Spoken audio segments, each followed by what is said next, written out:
ஆவடி சட்டமன்ற தொகுதிக்கு முதன்மையான வாக்குறுதிகள் என்னன்னா, அடிப்படை தேவைகளுக்கு என்னென்ன இருக்கோ அதை எதையுமே இந்த 5 வருஷத்துல சட்டமன்றத்துல தன்னுடைய கட்சியிலே கோரிக்கை மனுவா வைக்காத ஒரு சட்டமன்றத்தினுடைய உறுப்பினராக இருக்கிற நம்மளுடைய அண்ணன் சாமு நாசர் அவர்கள், அதுவும் இந்த மாவட்டத்தினுடைய அமைச்சராகவும் செயல்பட்டு கொண்டிருக்கிறார்.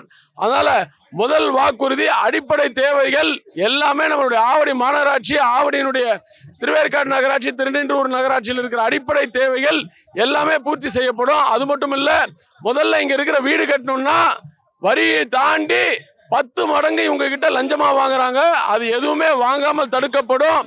குடிநீர் பிரச்சனை மிகப்பெரிய மோசமான பிரச்சனை. அனைத்து ஏரிகளும் ஆக்கிரமிப்பு.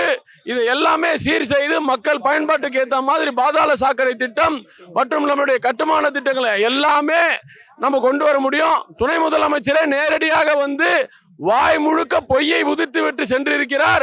டைடல் பார்க்கு, எக்கோ பார்க்கு எல்லாமே நம்மளுடைய அனைத்து இந்திய அண்ணா திராவிட முன்னேற்ற கழகத்தில் முன்னாள் அமைச்சர்கள் திரு அப்துல் ரஹீம் மற்றும் பாண்டியராஜன் அவர்கள் திட்டத்தில் இருந்து செயல்பட்டது.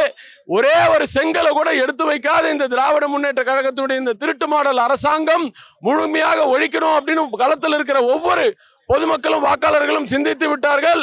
அதற்கான நேரடியான பதில் 23ஆம் தேதி வாக்கு சாவடிக்கு சென்று 4வது பட்டியல தாமரைக்காக முத்திரையிட்டு நாம வந்து கண்டிப்பா வெற்றி பெற செய்வார்கள் என்று நம்பிக்கையோடு இந்த தேசிய ஜனநாயக கூட்டணியுடைய நண்பர்களோடு களப்பணியில் இருக்க அனைத்து சகோதர சகோதரிகளுக்கும் உங்கள் வாயிலாக நன்றிகளையும் வாழ்த்துக்களையும் தெரிவித்துக் கொள்கின்றோம்.